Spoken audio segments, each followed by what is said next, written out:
ফেরাউন জালিম বাদশার যুগ ছিল, জুলুম নির্যাতন করত, অত্যাচার করত।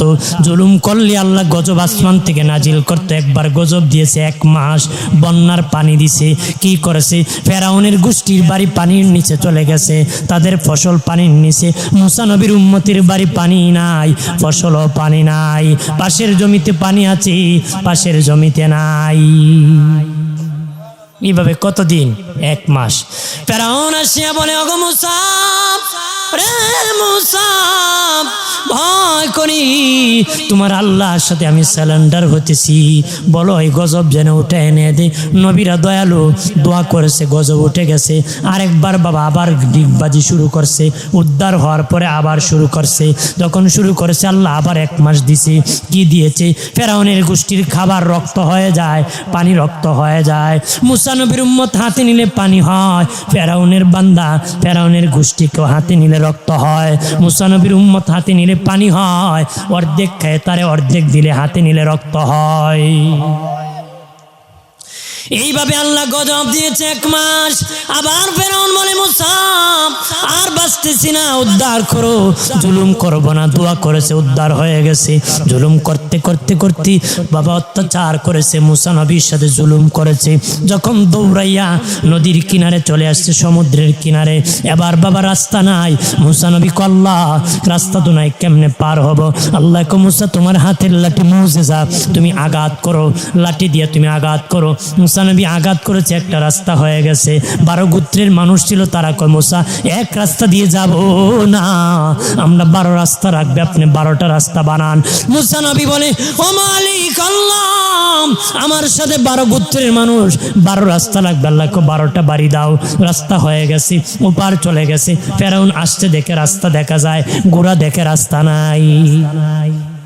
বাপ কালে বিশ্বর, বাপ কালে কি, কিন্তু গোড়া দেখে কোনো রাস্তা নাই। গোড়া দেখে কি? গোড়া কিন্তু পানির নিচের মাটি নরম না শক্ত, উপর থেকে বলে দিতে পারে, যাইতেছে না, পিটাইতেছে। আল্লাহ কো, জিবরাইল যাও রে, যাও তাড়াতাড়ি করে, আজকে তারে আমি ধরবো। আমার ধরা বড় শক্ত ধরা। তুমি জান্নাত থেকে একটা ঘুড়ি নিয়ে পানির উপর দিয়ে আগে হাঁটায় নিয়ে যাও, তাহলে আমি আল্লাহ তাকে ধরবো। তাহলে আমি আল্লাহ কি, যখন ঘুড়ি পানির উপর টুকটুক করে হাইটা যায়, ঘুরায় ঘুড়ি জাগা, আমি পারতাম না। এমনি মারছে লাভ, আল্লাহ দিছে জাতা। আল্লাহ দিছে কি? এমন জাতা দিয়েছে রে, মাটি খাবে না, কোনো প্রাণী খাবে না, দেহ নষ্ট হবে না। আল্লাহ কো, তোরে শুটকি বানায় রাখবো, আমি শুকায় রাখবো তোর দেহ, তোর কাছ থেকে যেন পৃথিবীর সব বেঈমানেরা শিক্ষা নিতে পারে। তোর কাছ থেকে যেন সব বেঈমান শিক্ষা নিতে। ভাইরা আমার খেয়াল করেন, ওপার যখন মুসা নবী চলে গেলেন, এবার উম্মতরা কোন নবী ওপার এসেছি গো, এখানে তো রৌদ্র লাগে, আমরা কেমনে দাঁড়াবো? আল্লাহকে মুসা নবী বলে, মালিক কেমনে দাঁড়াবো? মেঘমালা, আমাদের তো রৌদ্র লাগতেছে। আল্লাহ কো, মেঘমালা দিয়ে দিলাম, রৌদ্র লাগবে না। এবার কি খাবো? খাবার তো আনি না, বেজাল্লা উম্মত। মুসা নবীর বেজাল্লা উম্মতে কয়, খাবার কেমনে খাবো? আল্লাহ কান আসমান থেকে মান্না হালুয়া পাঠাবো, ফ্রি খাবার খাওয়াবো। ঠিক আছে, খাবার খাইলাম। ও মুসা, কাপড় চোপড় তো আনি নাই, কাপড় চোপড় ময়লা হলে পরিষ্কার কেমনে করব? আল্লাহকে বলে দাও, তাদের জীবনে কাপড় ময়লা হবে না। কয়, আল্লাহ মুসা, কাপড় না ময়লা হলো রে, কাপড় তো ছিঁড়ে যাবে একদিন, তখন কাপড় পাবো কই? বেজাল্লা উম্মত যখন মুসা নবীর কাছে কয়, মুসা নবী কয়, আল্লাহ তাদের কাপড় চিরে গেলে কাপড় পাবো কই? আল্লাহ কয়, তাদেরকে বলে দাও, জীবনও কোনোদিন কাপড় চিরবে না রে। আল্লাহু আকবার কন্যা। তারা আবার কয়, মুসা রে, মুসা, আমাদের না কাপড় না ছিল, আমাদের বিবির ঘরে বাচ্চা হবে, তাদের কাপড় পাইব কই? আল্লাহকে বলে দাও, তাদের বাচ্চা যখন আসবে কাপড় সহ আসবে। তারা কয়, কাপড় সহ আসলো, বাচ্চা বড় হবে, কাপড় ছোট হবে, তখন কাপড় পাবো কই? আল্লাহকে বলে দাও, বাচ্চা যেমন বড় হবে, কাপড়ও তেমন বড় হবে। এত বেজাল্লা আমার কাম, যখন যুদ্ধ লাগবে মুসা নবী কয় চলো। এত কিছু দেওয়ার পরে যুদ্ধ করার জন্য কয় মুসা তুমি আর তোমার খুদাই যুদ্ধ করো, আমরা যাব না রে। নাউজুবিল্লাহ কর, আর জোরে কর। আর ১৫০০ বছর আগে উম্মতে মুহাম্মাদিন বিনা স্বার্থে দয়াল নবীর চেহারার দিকে তাকাইয়া জিহাদের মাঠে জীবন দিয়ে দিছে। সুবহানাল্লাহ বলি না, তারা শাহাদাত বরণ করেছে। এত কিছু পাওয়ার পরে তারা কয় তুমি আর তোমার খোদাই যুদ্ধ করো রে। বাবাজি মুসা নবী তুর পাহাড়ে যাবি, আল্লাহর সাথে কথা বলবি। বের হয়েছে তুর পাহাড়ে যাবি, আল্লাহর সাথে কথা বলবে। এমনি একজন ধনী লোকের সাথে দেখা হয়েছে। ধনী কয় মুসা রে কই যাও? আল্লাহর সাথে তুর পাহাড়ে কথা বলবো। মুসা ছিল কালিমুল্লাহ, কথা বলার প্রেম ছিল, কথা বলার ভালোবাসার প্রেম ছিল, কথা বলতো, আল্লাহ বলতো, মুসা বলতো, কথা বলার প্রেম ছিল রে।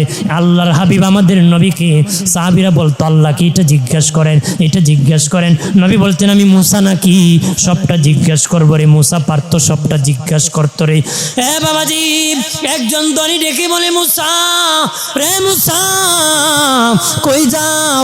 মুসা নবী বলে তুর পাহাড়ে আল্লাহর সাথে কথা বলবো। কয় মুসা আমার এত ধন, আমি ধনের হিসাব রাখতে পারি না, আল্লাহরে জিগাই বানি কি করলে আমার ধন কমবে?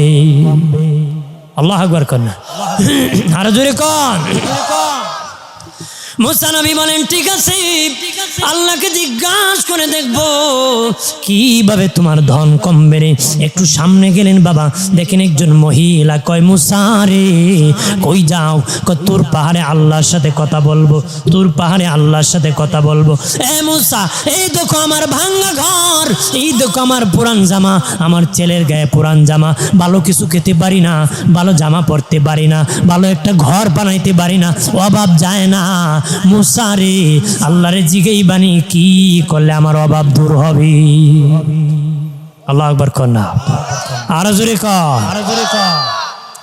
মুসা নবী বলেন ঠিক আছে, আল্লাহরে জিজ্ঞাসা করে দেখবো কিভাবে তোমার অভাব যাবে। মুসা নবী আরো সামনে গেলেন, দেখেন মানুষের মতন কে জানি কান্না করতেছে। এই কি হয়েছে তোমরা?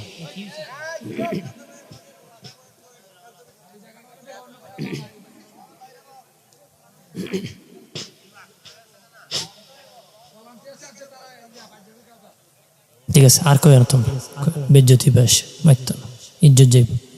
চুপ, হ্যাঁ নিরাপত্তা পালন করো, নিজেদের সম্মান নিজের ধরে রাখো। মুসা নবী বলেন দেখি মানুষের মতন কান্নার আওয়াজ। ভাবলাম কোনো বস্তির মধ্যে মনে হয় কেউ কান্না করতেছে। খুঁজে খুঁজে দেখি কোনো বস্তিও নাই, ঘরও নাই, বাড়ি নাই। কে কান্না করে গো? দেখি পাথরের পাহাড় কান্না করতেছে।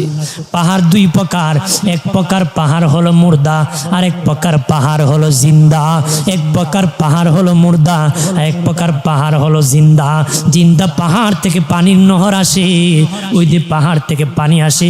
নবী বলেন এটা হলো পাহাড়ের কান্নার পানি। আল্লাহু আকবার কর না। মুসা নবী তাকে দেখে পাহাড় কান্দে, পাথর কান্দে। বলে পাথর কি জন্য কাঁদো? কয় মুসা রে শুনেছি মানুষ আর পাথর দিয়ে আল্লাহ জাহান্নাম জ্বালাবি, মানুষ আর পাথর দিয়ে জাহান্নাম জ্বালাবি। জাহান্নামের আগুন ভয়াবহ রে, মানুষ আর পাথর দিয়ে জাহান্নাম জ্বালাবি। আদম নবী দুনিয়ায় যেদিন এসেছিলেন আল্লাহকে বলেন মালিক খাবার পাকাবো, আগুনের দরকার। আল্লাহ কো জিবরিল যাও জাহান্নাম থেকে খেজুর পরিমাণ, আংরা পরিমাণ আগুন দাও। আগুন দেওয়ার পরে বাবা চুলা বসাইছে, পাতিল বসাইছে। খাবার তো পুড়ে যায়, পাতিল সহ পুড়ে যায়। আদম নবী কো আল্লাহ এমন আগুন দিয়েছো পাতিল সহ পুড়ে যায়। আল্লাহ কো জিবরিল যাও ওই আগুন কেনে সমুদ্রে 3 বার গোসল করাও। 3 বার গোসল করাইছে সমুদ্রে। বিজ্ঞানীরা গবেষণা করে সেখান থেকে বিদ্যুতের আবিষ্কার করেছে সমুদ্র থেকে। এটা হলো বাবা জাহান্নামের আগুন। এরপরে আল্লাহ বলেন, হে জিবরাইল, আদমের যা দরকার চুলা খাবার পাকাইতে তা দিয়ে দাও, বাকিটা পাথরের মধ্যে দিয়ে দাও। এই জন্য পাথরে পাথরে ঘষা লাগলে আগুন উঠে যায়। এটা জাহান্নামের আগুন রে, জাহান্নামের আগুন। দুনিয়ার আগুন কারো দেহে লাগলে কাপড় পরে, এরপরে চামড়া পরে, এরপরে গোস্ত পরে, এরপরে হাড্ডি পরে, এরপরে কলিজা পরে। কিন্তু জাহান্নামের আগুন নেই, যেমন তালে চামড়া জ্বলবে এমন তালে গোস্ত জ্বলবে, এক তালে হাড্ডি জ্বলবে, এক তালে কলিজা জ্বলবে, বাহিরে ভিতরে একসাথে জাহান্নামের আগুন, ভয়াবহ আগুন জ্বলবে। পাথর ডেকে বলে, মুসা রে, রে মুসা, মানুষ আর পাথর দিয়া জাহান্নাম জ্বালাবি। আমি পাথর জাহান্নামের আগুনের ভয়ে কাঁদতেছি। আল্লাহর জিগাইবানি, কান্নার বিনিময় আমার আল্লাহ নি আমারে ক্ষমা করবি। আল্লাহ আকবার কন্যা। এরপরে মুসা নবী আর সামনে গেলেন, 3 রাস্তার মোড়ে দেখেন একটা লোক, 2 হাত নাই 2 পা নাই। দেখে বাবা ওই লোক দেখে বলে, মুসা কই যাও? আল্লাহর সাথে তোর পাহাড়ে কথা বলতে যাইতেছি। মুসা রে, জীবনে নিজে নিজে খেতে পারি নাই, নিজে নিজে গোসল করতে পারি নাই, নিজে কোনোদিন কোনো কাজ করতে পারি নাই। যেখানে ঘুমাই সেখানে খাই, এখানে প্রস্রাব করি, এখানে পায়খানে করি, কেউ খাওয়াইলে খাই, নতুবা উপবাস থাকি, বৃষ্টি ভিজি, রোদ্রে শুকাই। মুসা, দুনিয়ার কোনো কাজে আমি লাগি নাই, কারণ আল্লাহ আমার 2 হাত পাও দেয় নাই রে। বাবাজি, কত মানুষ আছে হাত নাই, কত মানুষ আছে পা নাই, কত মানুষ আছে চক্ষু নাই, কত মানুষের কানে শুনে না, কত মানুষ আছে হাত ছিল হাত প্যারালাইসিস হয়ে গেছে, পা ছিল পা চলে গেছে। কতক্ষণ না মসজিদে এক আল্লাহর বান্দা গরিব নামাজ পড়ে করলাম, এমন গরিব বানাইলা, এক জোড় জুতা কিনবো তাও পয়সা নাই গো, এক জোড় জুতা কিনবো তাও আমার পয়সা নাই গো। আল্লাহ, বের হয়ে দেখি একটা লোক পুটলা নিয়ে বসে আছে, 2টা পাই নাই। আবার মসজিদ ঢুকে করলা, আমার স্যান্ডেলের দরকার নাই, তুমি আমারে পা দিয়েছো, শুকর আমি আদায় করি। আর জোরে, ওরে মুমিন বাবাজি, হাত যদি তোমার না থাকতো রে, তখন বুঝতা হাতের কদর কেমন রে। পা যদি না থাকতো রে, পায়ের কদরটা তুমি বুঝতা। জবান না থাকলে বুঝতা জবানের কি মজা রে। কানে যদি না শুনতা বুঝতা রে। আয় বাবাজি, কত টাকা কত খরচ করো রে, জীবনটা কত পথে কাটাইতো, আল্লাহর পথে কেন কাটাও না রে। জীবন যদি বিক্রি করেও দাও, একটা অঙ্গের মূল্য দিতে পারবে না রে। বনি ইসরাইল এক বেগ 500 বছর ইবাদত করার পরে হাসরের ময়দানে যখন উঠবে, আল্লাহ বলবেন আমার দয়া তোমাকে আমি জান্নাত দিয়ে দিলাম। সে বলবে, আল্লাহ আমি তো জীবনে কোনো গুনাহ করি নাই, 500 বছর ইবাদত করেছি, আমি কেন গো তোমার দয়া জান্নাতে যাব গো, তোমার দয়া আমি জান্নাতে কেন যাব? আল্লাহ বলবেন, তুমি বুঝি তোমার ইবাদত দিয়ে দিয়ে জান্নাতে যেতে চাও? আরে আমার বান্দা, এই 500 বছর ইবাদত যদি তুমি কাউরে দান করো, কেউ কি তোমার 2টা চক্ষু তোমাকে দিতে পারবে না রে। এই 500 বছর ইবাদত দিলে তোমার 2টা চক্ষু কি কেউ তোমারে দিতে পারবে না? সে বলবেন, না আল্লাহ, না না, আরো যদি 1000 বছর ইবাদত করি আর কাউকে ইবাদত দিলে 2টা চক্ষু আমাকে দিতে পারবে না, 2টো চক্ষু দিতে পারবে না। আল্লাহকে মনে করো রে, 2টো চক্ষুর বিনিময় 500 বছর ইবাদত তোমার শেষ হয়ে গেছে। আল্লাহ আকবার কন্যা। 500 বছর ইবাদত 2 চোখের বিনিময়। শ্বাস নিতেছি, শ্বাস ছাড়তেছি, যদি না ছাড়তে পারি মৃত্যু নিশ্চিত, যদি বাবা না নিতে পারি তাও মরণ নিশ্চিত, নিতে না পারলো মরণ নিশ্চিত, ছাড়তে না পারলো মরণ নিশ্চিত রে বাবাজি। সবচেয়ে গুরুত্বপূর্ণ হলো বাতাস, সেটা আল্লাহ সহজ করে দিয়েছে, নাকের আগায় লাগাই দিয়েছে। যেটা বেশি কঠিন, মানুষের গুরুত্ব যেটা যে জিনিসের বেশি, ওইটা মানুষের জন্য আল্লাহ সহজ করে দিয়েছে। যেমন বাতাস মানুষের গুরুত্বপূর্ণ জিনিস, এটা মানুষের নাকের লাগালে এনে দিয়েছে। পানি মানুষের গুরুত্ব বেশি, এই জন্য বাড়ির পাশে কুয়া দিয়েছে, টিউবওয়েল বসালে পানির ব্যবস্থা হয়, ঠিক কিনা বলে? যেটা মানুষের বেশি দরুরত এটা আল্লাহ তত সহজ করে দিয়েছি। বাবাজি আইসিইউর মধ্যে লাইফ সাপোর্টে যদি রাখা হয় একদিন রাখে 40-50 হাজার টাকা লাগে রে। 50-80 বছর হায়াত পেয়েছো রে ও বাবাজি, হায়াত পেয়েছো, শ্বাস নিতেছো ছাড়তেছো রে, কয় পয়সা আল্লাহকে দিছো। আল্লাহকে ভয় করো, আল্লাহকে ভয় করো। একটা আঙ্গুলের মাথার দাম আল্লাহকে জীবনে দিতে পারবা না রে, জীবনে কোনোদিন দিতে পারবা না। তুমি যদি বলো আল্লাহ আমার ইবাদতের বিনিময়ে জান্নাত চাই, 70 বছর জামাতে নামাজ পড়েছি, আল্লাহ যদি বলে সকালবেলা রুটি খাইছিলেন এরপরে পানি খাইছিলে কেমন লেগেছিল, ভেরি টেস্টি, আল্লাহ খুব ভালো লেগেছিল। যদি না হইতো রুটি মুটি আটকা যাইতো, আল্লাহ তখন যদি কই পানির বিনিময় 70 বছরে জামাত শেষ হয়ে গেছে, এখন কি আছে দেওয়ার মতন সুযোগ নাই। মালিক যদি দয়া না করে রে, মালিক যদি দয়া না করে জান্নাত কামাই করার সুযোগ। ওই 3 রাস্তার মোড়ে লোক ডেকে বলে ও মুসা আমার 2 হাত নাই 2 পা নাই, দুনিয়ার কোনো কাজে আমি লাগি নাই, আল্লাহরে জিগাইবানি কোন কারণে আল্লাহ আমারে বানাইছে, কোন কারণে আমারে আল্লাহ বানাইছে। তুমি কি জীবনে কোনোদিন ভাবছনি আল্লাহ আমায় কোন কাজে বানাইছে, আমি কোন কাজে আছি? যার হাত নাই রে বানাইছে ডেকে বলে মুসা আল্লাহরে জিগাইবানি কোন কারণে আমারে বানাইছে। মুসা নবী বলেন ঠিক আছে আল্লাহরে জিজ্ঞেস করব।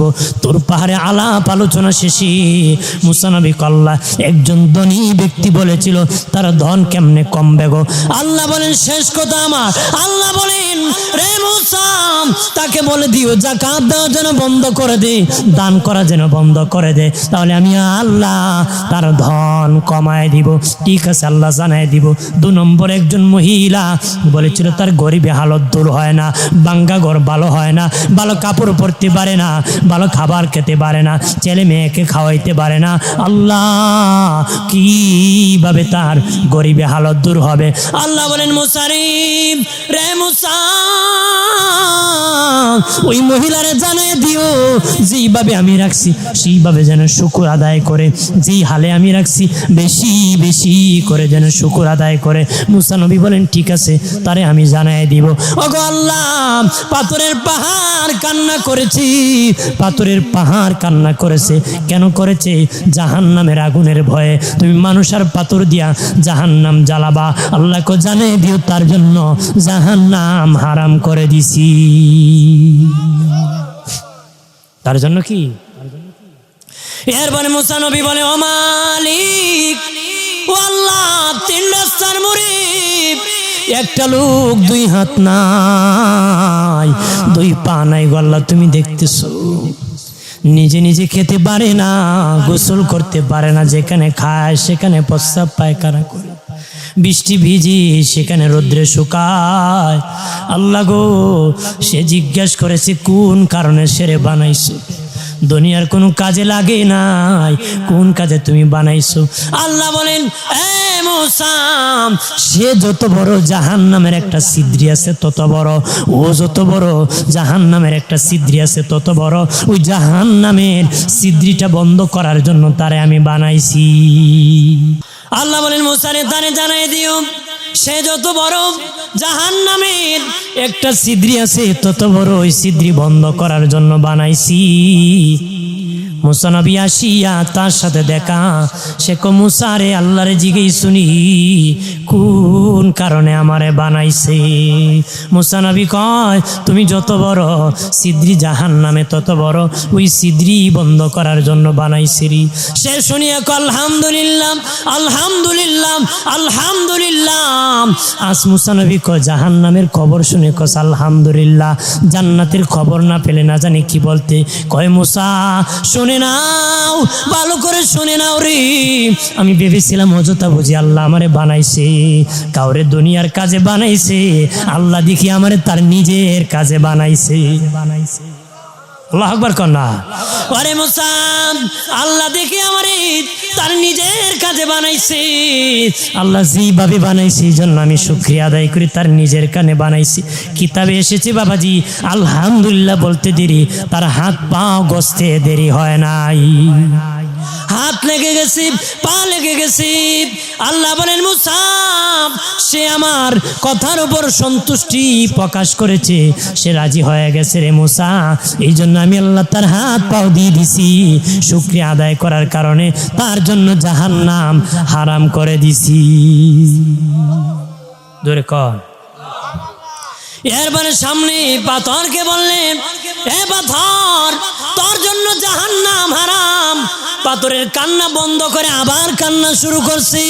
আল্লাহু আকবার বলে না, ডেকে বলে পাথর কি জন্য কাঁদো? তোমার জন্য তো জাহান্নাম হারাম হয়ে গেছে। ওরে পাথর কেন কান্দো? পাথর কো মুসা আমি জানতাম না কান্না দে আল্লাহর এত পছন্দ, যদি জানতাম আরো বেশি বেশি করে কান্না করতাম। ইমাম জালালউদ্দিন রুমি বলেন, পৃথিবীর মানুষ কান্নার জিন্দিগি বানাও, কানতে কানতে জিন্দিগি কাটাও, তামসার জিন্দিগি করিও না, কান্নার জিন্দিগি করো। কবরে গেলে হাসি দিবা, কান্না নাই, শুরু আছে শেষ নাই। আর তামসার জিগবাজির জিন্দিগি করলে কবরে গেলে কান্না দিবা, হাসি নাই, শুরু আছে শেষ নাই। ঠিক কিনা বলেন? পাথর ডেকে বলে মুসা রে মুসা কান্না দিয়ে আল্লাহর এত পছন্দ, আমি জানতাম না আরো বেশি কান্না করতাম। এতদিন কেঁদেছি জাহান্নামের আগুনের ভয়ে রে, আজকের থেকে কিয়ামত পর্যন্ত কানবো আমার আল্লাহকে রাজি আর খুশি করার জন্য রে। আল্লাহু আকবার বলে। এরপরে ওই মহিলার সাথে দেখা, মহিলা বলে মুসাম রে মুসাম আমার গরিবী হালত কেমনে দূর হবে? মুসা নবী বলে বেশি বেশি করে শুকর আদায় করো রে, আমার আল্লাহ তোমার গরিবী হালত দূর করে দিবে। সে কইটের জন্য বুঝি বলেছি রে মুসা আমার আর ভালো লাগে না, আর সহ্য করতে পারি না। মুসা নবী আল্লাহ বলেছে আমি জানাই দিই, আমি চলে যাই। এমনি একটা হালকা বাতাস আসিয়া মহিলার ভাঙ্গা ঘর উড়ায় নিয়েছে। সে ডাকে মুসা দাঁড়াও দাঁড়াও, আমার ঘর নিয়ে গেছে। মুসা নবীকে তুমি অকৃতজ্ঞ, আল্লাহর শুকর আদায় করো না, যা আছে তাও আল্লাহ নিয়ে গেছে রে। সামনে যাওয়ার পরে ধনী কয় মুসা রে আমার ধন কেমনে কমবে? আল্লাহ বলেছে যাকাত বন্ধ করো, দান করা বন্ধ করো, কমে যাবে। কয় না না এ মুসা আমি যাকাত দেওয়া বন্ধ করব না, দান করা বন্ধ করব না। মুসা নবী কমবেও না, কমার দরকার নাই, আল্লাহ রাজি খুশি হয়ে যদি দে আমিও খুশি। সুবহানাল্লাহ ক জোরে ক। তাহলে আমরা আল্লাহর নিয়ামতে খুশি না বেজা না রাগ করব? কথা বলেন না। আমরা খালি উপরে তাকাই, শেষ কিদিকে তাকায়? উপরে তাকায়। নিজে মানে সেই টিনের ঘর তাকায়, ফাঁকা ঘর। যদি তাকাই তো সনের ঘরে শুকরিয়া আদায় করতে পারত। নিজে বানাইছে এক তালার, তাকায় ঢাকা 100 তালার। যদি বানাইতাম পারতাম, কথা হয় না। বেটাকে লটারি কাটে 10 টাকা দিয়া যদি লাগিয়া ইমান আছে, কথা কয় না। লটারি কাটা হারাম। লটারি কাটা কি? কে বলে ভাগ্য নাই, ভাগ্য ছাড়া মানুষ নাই, আর কি কেন কয়? হাজিরিন লটারি কাটবেন না, মুসলমানের ইমানের এক পরীক্ষা। একজন এক ব্যক্তিকে হুজুর হারাম কেন হবে? আমিও খুশি হয়ে কাটি, ও খুশি হয়ে দেয়, হারাম হবে কেন? জানে রাখেন দুই জিনিস একত্রে বেচা কেনা হালাল হয়। কয় জিনিস? একটা হলো উভয় রাজি, দ্বিতীয় হলো বৈধ লেনদেন। লটারিতে দুইজন খুশি ঠিক, কিন্তু লেনদেন অবৈধ, এই জন্য হারাম। এই জন্য কি বাজারে আপনি সবজি বা যে কোনো জিনিস কিনতে যাইয়া লেনদেন টাকা বৈধ আছে, কিন্তু খুশি নাই। যে ব্যক্তির কাছ থেকে কিনছেন, মনে ব্যক্তি বলছে 500 টাকা, আপনি 480 টাকা জোর করে দিয়ে রাখ বেটা, না দিতেই হবে, কিন্তু আপনার গায়ের জোর জোরে নিয়ে আসছেন, ও সাহস পায় না, হালাল হবে না। আপনি বলতে হবে তুমি কি তোমার মালটা আমাকে দিছো? যদি দেও দেও, নাহলে নিয়ে যাও ফিরত, আমি এর বেশি দিতে পারবো না। জোর করে কোনো বেচা কেনা করবে না। আরে কত কোটিপতির ছেলে হাসরে দিন বাদামওয়ালার পিছে দৌড়বো, বুটওয়ালার পিছে দৌড়বো, আঙ্গুরওয়ালার পিছে দৌড়বো, বড়ইওয়ালার পিছে দৌড়বো। ওদের গায়ের জোরে খাইছে, বাট আঙ্গুর টক না মিষ্টি টেস্ট করছে, 250 গ্রাম 5 দোকানে খাইলিছে, আর কিনা লাগে নাকি? কথা না। ওই হাসরের দিন হেরার পিছে দৌড়বো। বাদাম কেমন খাইতে, কিন্তু এটা ওজনও আনে নাই, দামও দেয় নাই, হাসরের দিন ওর পিছে দৌড়তে হবে, তো বাহাদুরি বার করে দিব। বেটাগেরি, সাবধানে খায়েন, আল্লাহ ক্ষমা করুক, বলেন আমিন। জোরে কোন আমিন, জোরে বলেন আমিন। বলে আস্তাগফিরুল্লাহ রাব্বি মিন কুল্লি যামবি ওয়া আতুবু ইলাইহি লা হাওলা ওয়ালা কুওয়াতা ইল্লা বিল্লাহিল আলিয়্যিল আযীম। আস্তাগফিরুল্লাহ ইন্নাল্লাহা গফুরুর রহিম। হাজিরিন, কথাবার্তা কষ্ট পেলে কমা দৃষ্টি দিবেন, আমার জন্য দোয়া করবেন। আমি প্রায় 7 ঘন্টা রানিং করে আসছি, জেম বাচ্চে, রাস্তা দাঁড়াইতে হয়েছে, বিভিন্ন রাস্তাঘাটে তো ঝামেলা। হাজিরিন, এই জন্য অনেক লং জার্নি করে কয়েক মিনিট বসে স্টেজে উঠে গেছি। তারপর আমার বয়ানটা কিন্তু প্রায় 2 ঘন্টা কাছাকাছি। আমি কিন্তু ধারাবাহিক বয়ান করেছি, সময় পাস করিনি। হাজিরিন, যতটুকু বলেছি এখলাস নিয়ে বলেছি। আমি যেন হেদায়েত পাই, আপনারা যেন পান। আমরা হেদায়েত চাই কি না? আল্লাহকে কে পায়? যে চায়, ঠিক কিনা বলে? আল্লাহ কানে ধরে কেউ জান্নাতে দিব না, কানে ধরে কেউ জাহান্নামে দিব না। যে চায় যেটা ওরে এটা দিবে। আদালতে ইনসাফের বিচার করবে। কিসের বিচার? ইনসাফের বিচার। ইনসাফ মানে যার যেটা পাওনা তার সেটা দিবে, তার সেটা দিবে। শেষ কথা, আমার সুদ খাবেন না, ঘুষ খাবেন না, মিথ্যা মামলা করবেন না, মিথ্যা সাক্ষী দিবেন না, গীবত করবেন না, অন্যের হক নষ্ট করবেন না, মানুষের সাথে খারাপ ব্যবহার করবেন না, সুন্দর ব্যবহার করবেন, আলেম ওলামাকে ইজ্জত করবেন, মসজিদের সাথে ভালোবাসার সম্পর্ক লাগাবেন, মাদ্রাসার সাথে লাগাবেন, দিনই মেহনত করবেন, আল্লাহ সফলতা দান করবে। বলে আমিন, যদি বলে আমিন। নিজেকে বেশি জ্ঞানী মনে করবেন না। কবি বলে, কেউ যদি দাবি করে বেশি বুঝে, তাকে বিদ্যু আঙ্গুল উঁচু করে দেখাও, তুমি কিছুই বুঝো না।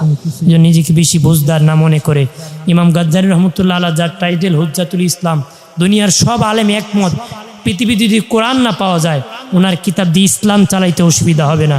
ওই ব্যক্তি শেষে বলেছেন, আমি কিছুই বুঝি নাই। কি বলেছে? এত বড় জ্ঞানী লোক বলেছে কিছুই বুঝি না। আমরা তো জ্ঞানের কিছুই ঢুকতে পারি নাই। এজন্য হাজির, আমরাকে নিজেকে কোনো এত বড় জ্ঞানী যেন না মনে করি। আমরা যেন আল্লাহর গোলাম হিসাবে, নবীর উম্মত হিসাবে আল্লাহ কবুল করো। বলেন আমিন।